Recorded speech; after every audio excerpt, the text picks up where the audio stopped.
ഈ അടുത്തായിട്ട് ഏറ്റവും ട്രെൻഡിങ് ആയിട്ട് നടക്കുന്ന ഒരു സംഭവമാണ് നമ്മളുടെ 10,000-ന് 15,000-ന്റെ ഇടയിൽ ഇറങ്ങുന്ന സ്മാർട്ട് ഫോണുകൾ. എത്ര സ്മാർട്ട് ഫോണുകളാണെന്ന് അറിയോ ഈ ഒരു പ്രൈസ് റേഞ്ചിൽ ഇറങ്ങിയത്? അപ്പോൾ അത് റെഡ്മി പുതിയൊരു ഫോണായിട്ട് ഇറങ്ങിയിരിക്കുകയാണ്. ഇതും ഏകദേശം ഈ സെയിം പ്രൈസ് റേഞ്ചിൽ വരാവുന്ന ഒരു ഫോണായിട്ടാണ് റൂമർ ചെയ്യപ്പെടുന്നത്. ഇന്നത്തെ വീഡിയോയിൽ നമ്മുടെ റെഡ്മിയുടെ ഏറ്റവും പുതിയതായി ലോഞ്ച് ചെയ്യാൻ പോകുന്ന നമ്മുടെ Redmi 9 എന്ന് പറഞ്ഞ ഫോണിനെ കുറിച്ചാണ് ഈ വീഡിയോയിൽ പറയുന്നത്. സോ ഈ ഒരു ഫോണിൽ നിങ്ങൾക്ക് എന്തൊക്കെയാണ് എക്സ്പെക്ട് ചെയ്യാവുന്നത്, ഈ ഒരു ഫോണിന്റെ പ്രൈസ് പോയിന്റ് കറക്റ്റ് ആയിട്ട് എത്രയാണ്, ഇന്ത്യയിൽ ഈ ഒരു ഫോൺ എപ്പോഴായിരിക്കും ലോഞ്ച് ചെയ്യുന്നത്, നിങ്ങൾ ബഡ്ജറ്റായിട്ട് ഫോൺ എടുക്കാൻ പ്ലാൻ ഇടുവാണെങ്കിൽ ഈ ഒരു ഫോണിന് വേണ്ടി വെയിറ്റ് ചെയ്യണോ എന്നുള്ളതിനെ കുറിച്ചുള്ള എല്ലാ കാര്യങ്ങളും ഈ ഒരു വീഡിയോയിൽ ഡിസ്കസ് ചെയ്യുന്നതാണ്. സോ ഈ വീഡിയോ അവസാനം വരെയും കാണാം. സോ നമുക്ക് വീഡിയോ സ്റ്റാർട്ട് ചെയ്യാം. റെഡ്മി പണ്ടോട്ടെ പേര് കേട്ടിരിക്കുന്നത് ഒരൊറ്റ കാര്യത്തിനാണ്, അതായത് ലോ ബഡ്ജറ്റിൽ നിങ്ങൾക്ക് ഓൾറൗണ്ടർ ഫോണുകൾ തരുന്ന ഒരു കമ്പനിയാണ് നമ്മുടെ റെഡ്മി. അപ്പോൾ അതുകൊണ്ട് തന്നെ നമ്മുടെ Redmi 9 എന്ന് പറയുന്ന ഫോണും ഇതേപോലെ ബഡ്ജറ്റ് ഫ്രണ്ട്ലി ആയിട്ടുള്ള ഒരു ഓൾറൗണ്ടർ ഫോൺ തന്നെയാണ്. ഈ ഫോൺ ഇതുവരെ റെഡ്മി ഒഫീഷ്യലായിട്ട് ലോഞ്ച് ചെയ്തിട്ടില്ല. എന്നാൽ നമ്മുടെ ഫിലിപ്പൈൻസിന്റെ ഒരു ഇ-കൊമേഴ്സ് വെബ്സൈറ്റ് ആയിട്ടുള്ള ലസാഡ എന്ന് പറയുന്ന വെബ്സൈറ്റിൽ ഈ ഒരു ഫോൺ ഇപ്പോൾ സെയിലിൽ വന്നിരിക്കുകയാണ്. അപ്പോൾ ഇതെങ്ങനെയാണ് ഈ ഒരു ഫോൺ ഇതിൽ സെയിലിൽ വന്നതെന്ന് അറിയില്ല. എന്നാൽ ഈ ഒരു സെയിലിൽ വന്ന ഈ ഒരു പേജ് ഞാൻ നോക്കിയപ്പോൾ ഈ പേജിൽ ഒട്ടുമിക്ക സ്പെസിഫിക്കേഷൻ കാര്യങ്ങളൊക്കെ എഴുതിയിട്ടുണ്ട്. ഈ ഒരു പോസ്റ്റ് വന്ന് അപ്പോൾ തന്നെ നമ്മുടെ ഈ XDA ഡെവലപ്പേഴ്സിന്റെ വെബ്സൈറ്റിൽ വേറൊരു പോസ്റ്റ് വന്നു.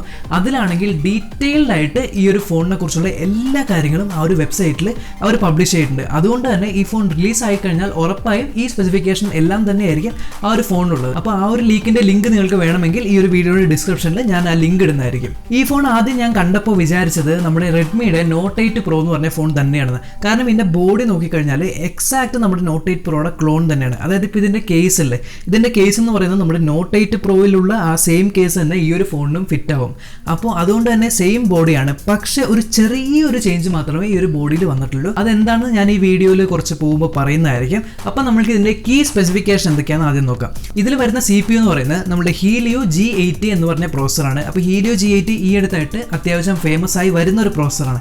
കാരണം നിങ്ങൾക്കറിയാലോ റിയൽമിയുടെ Narzo 10 എന്ന് പറഞ്ഞൊരു ഫോൺ ഇറക്കി. അപ്പോൾ Narzo സീരീസിലെ Narzo 10-ൽ ഈ സെയിം ഹീലിയോയുടെ G80 പ്രോസറാണ് ഉപയോഗിക്കുന്നത്. അതിനൊരു കാരണമുണ്ട്. അതായത് G80 പ്രോസർ എന്ന് പറയുന്നത് ഗെയിമിംഗ് സെൻട്രിക് ആയിട്ടുള്ള ഒരു പ്രോസറാണ്, കൂടാതെ ചീപ്പ് ആയിട്ടുള്ള ഒരു പ്രോസറാണ്. അതുകൊണ്ട് തന്നെ ബഡ്ജറ്റ് ഫോണുകളിൽ പെർഫെക്റ്റ് ആയിട്ട് ഫിറ്റ് ആവുന്ന ഒരു പ്രോസർ ആയിരിക്കും നമ്മുടെ ഹീലിയോയുടെ G80. പ്രധാനമായും ഈ ഫോൺ വരുന്നത് രണ്ട് വേരിയന്റുകളിലാണ്. അതായത് ഒരെണ്ണം 3GB 32GB എന്ന് പറഞ്ഞ മോഡലും, കൂടാതെ 4GB റാമും 64GB ഇന്റേണലും ആയിട്ടുള്ള മോഡലാണ്. എനിക്ക് തോന്നുന്നു നമ്മുടെ 3GB 32GB എന്ന് പറഞ്ഞ മോഡൽ ഇറക്കാൻ കാരണം അവർ പ്രൈസ് കട്ട് ചെയ്യാൻ തന്നെയായിരിക്കും. എന്തായാലും ആ ഒരു മോഡൽ വളരെയധികം അഫോർഡബിൾ ആയിട്ടുള്ള ഒരു മോഡലായിരിക്കും. ഇനി സ്ക്രീനിനെ കുറിച്ച് പറയുകയാണെങ്കിൽ റെഡ്മി പറയുന്നത് ഇതുവരെ ഇറക്കിയ ബഡ്ജറ്റ് ഫോണുകളിൽ ഏറ്റവും നല്ല സ്ക്രീൻ തന്നെയായിരിക്കും ഈ ഒരു ഫോണിലുള്ളത്.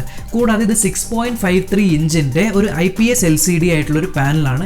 പിന്നെ ഇതിൽ വരുന്നത് നമ്മുടെ ടിയർ ഡ്രോപ്പ് ആയിട്ടുള്ളൊരു നോച്ചാണ് ഈ ഒരു ഡിസ്പ്ലേയിൽ കാണാൻ സാധിക്കുന്നത്. ഇതിന്റെ ബോഡി നമ്മുടെ പോളി കാർബണേറ്റ് ആയിട്ടുള്ള ഒരു പ്ലാസ്റ്റിക് ബോഡിയാണ്. പക്ഷേ ഇതിന്റെ ബോഡിയുടെ ബാക്ക് സൈഡ് കണ്ടു കഴിഞ്ഞാൽ ഒരു ഗ്രൂവ് ഉള്ളൊരു ഡിസൈൻ ആയിരിക്കും നിങ്ങൾക്ക് കാണാൻ സാധിക്കുന്നത്. ഈ സെയിം ഡിസൈൻ തന്നെ നമ്മുടെ റെഡ്മിയുടെ 8A എന്ന് പറഞ്ഞൊരു ഫോൺ ഇറക്കിയായിരുന്നു. ആ ഒരു ഫോണിലും ഈ സെയിം ഡിസൈൻ തന്നെ കാണാൻ സാധിക്കും. ഇനി പ്രധാനമായും ഈ ഫോൺ മേടിക്കാനുള്ള ഒരു ഹൈലൈറ്റ് ആയിട്ടുള്ള ഫീച്ചർ എന്ന് പറയുന്നത് ഇതിന്റെ 5020 mAh ബാറ്ററിയാണ്. അപ്പോൾ നിങ്ങൾക്ക് ഓർമ്മയുണ്ടോ റെഡ്മി 8A എന്ന് പറഞ്ഞ ഫോൺ ഇറങ്ങിയപ്പോൾ 5000 mAh ആയിരുന്നു എൻ്റെ ബാറ്ററി. അത് തന്നെയായിരുന്നു ആ ഒരു ഫോണിൻ്റെ സെല്ലിംഗ് പോയിന്റ്. പക്ഷേ ഞാനും ഇതേപോലെ 5000 mAh കണ്ടപ്പോൾ റെഡ്മി 8A പർച്ചേസ് ചെയ്താണ്. പക്ഷേ ബാറ്ററി ബാക്കപ്പ് രാവിലെ ചാർജ് ചെയ്ത് കഴിഞ്ഞാൽ 2 ദിവസത്തേക്ക് നിൽക്കുമെങ്കിലും ആ ഫോണിൻ്റെ പെർഫോമൻസ് എന്ന് പറയുന്നത് വളരെ മോശമായിട്ടുള്ള പെർഫോമൻസ് ആണ്. പക്ഷേ എന്താ പറയുക, ആ ഒരു 6500 ആ ഒരു റേഞ്ചിൽ ആയതുകൊണ്ട് തന്നെ എന്തായാലും ഇത്രയും വലിയ ബാറ്ററി കൊടുക്കുന്നതുകൊണ്ട് ബാറ്ററി ബാക്കപ്പ് കിട്ടുമെങ്കിലും അതിനുള്ളൊരു എന്താ പറയുക പെർഫോമൻസ് ആ 8A എന്ന് പറഞ്ഞ ഫോണിൽ നിന്ന് കിട്ടിയിട്ടില്ല. അതുകൊണ്ട് തന്നെ ഈ Redmi 9 ഈ ഒരു പെർഫോമൻസ് കിട്ടുമോ എന്നറിയില്ല. എന്നാൽ ബാറ്ററി ബാക്കപ്പ് ഉറപ്പായിട്ട് നിങ്ങൾക്ക് 2 ദിവസം വരെ നിൽക്കും. പക്ഷേ ഒരു പ്രശ്നം എന്താണെന്ന് വെച്ചാൽ ഈ റെഡ്മിയുടെ 9 എന്ന് പറഞ്ഞ ഫോണിൽ ഈ ഒരു ഫാസ്റ്റ് ചാർജിങ് ഇൻക്ലൂഡ് ചെയ്തിട്ടുണ്ടോ എന്നുള്ളതിനെ കുറിച്ച് ഒന്നും തന്നെ പറഞ്ഞിട്ടില്ല. അതുകൊണ്ട് തന്നെ ഇതിൽ ഫാസ്റ്റ് ചാർജിങ് ഉണ്ടാവില്ല എന്നാണ് എൻ്റെ ഒരു പ്രതീക്ഷ. ഇനി അടുത്തത് നമ്മുടെ റെഡ്മിയുടെ Note 8 Proയുടെ ബോഡിക്ക് സിമിലർ ആണ് നമ്മുടെ റെഡ്മിയുടെ 9 ഫോൺ എന്ന് ഞാൻ പറഞ്ഞു. പക്ഷെ അതിൽ ഒരു ഡിഫറൻസ് ഉണ്ടെന്ന് പറഞ്ഞില്ലേ, ആ ഒരു ഡിഫറൻസ് ആണ് നമ്മുടെ ക്യാമറ.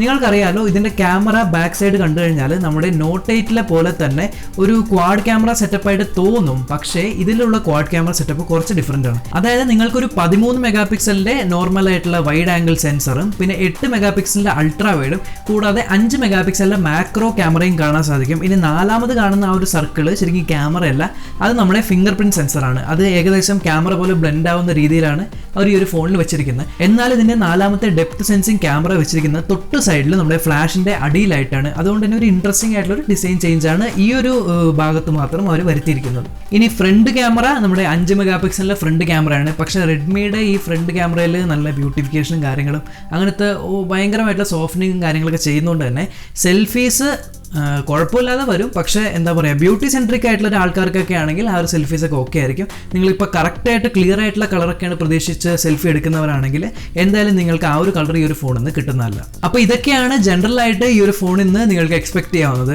പക്ഷേ ഈ ഒരു ഫോൺ മേടിക്കണം എന്ന് തോന്നുന്നൊരു 3 സ്പെസിഫിക്കേഷനുകൾ കൂടിയുണ്ട്. അതെന്താണെന്ന് വെച്ചാൽ നിങ്ങൾക്കറിയാലോ, പണ്ടത്തെ നമ്മുടെ റെഡ്മിയുടെ ഫോണുകളിലെല്ലാം തന്നെ ഉണ്ടായ ഒരു കാര്യമാണ് നമ്മുടെ IR റിമോട്ട് സെൻസർ എന്ന് പറയും. ഇഷ്ടംപോലെ പേര് ഉപയോഗിച്ചിട്ടുണ്ട്. ഇപ്പോൾ നിങ്ങൾ ക്ലാസ്സിലൊക്കെ പ്രൊജക്ടറൊക്കെ ഓണാക്കാൻ വരെയും ആ ഒരു റിമോട്ടാണ് യൂസ് ചെയ്യുന്നത്.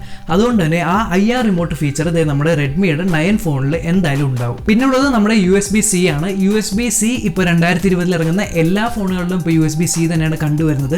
ചെറിയ വിരലെണ്ണാവുന്ന കുറച്ച് ഫോണുകളിൽ മാത്രമേ ഉള്ളൂ ഇപ്പോൾ USB-യുടെ നമ്മുടെ പഴയ മൈക്രോ USB പോർട്ട് വരുന്നത്. അതുകൊണ്ട് തന്നെ അത് നല്ലൊരു മൂവാണ്. കാരണം USB-C ആണ് ഇനി വരുന്ന ഫോണുകളിലെല്ലാം തന്നെ കാണാൻ സാധിക്കുന്നത്.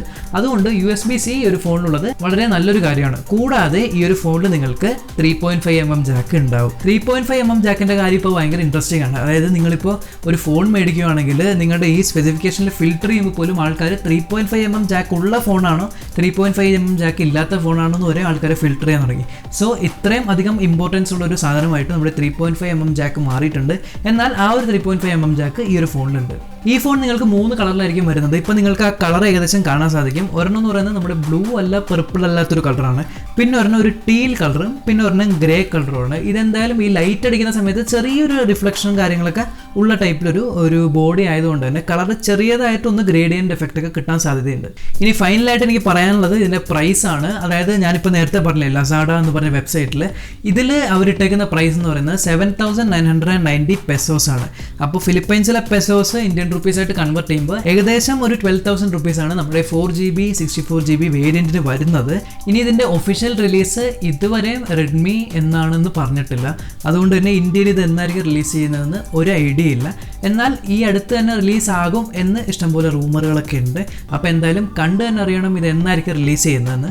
എന്നാൽ ഇത് റിലീസ് ചെയ്ത് കഴിഞ്ഞാൽ നമ്മുടെ ഈ റിയൽമിയുടെ നർസോ 10-നായിരിക്കും ഡയറക്റ്റ് കോമ്പറ്റീഷനായിട്ട് വരാൻ പോകുന്നത്.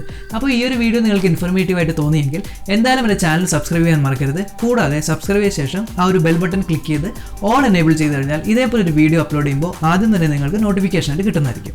ഇത് നമ്മൾക്ക് അടുത്ത വീഡിയോയിൽ കാണാം.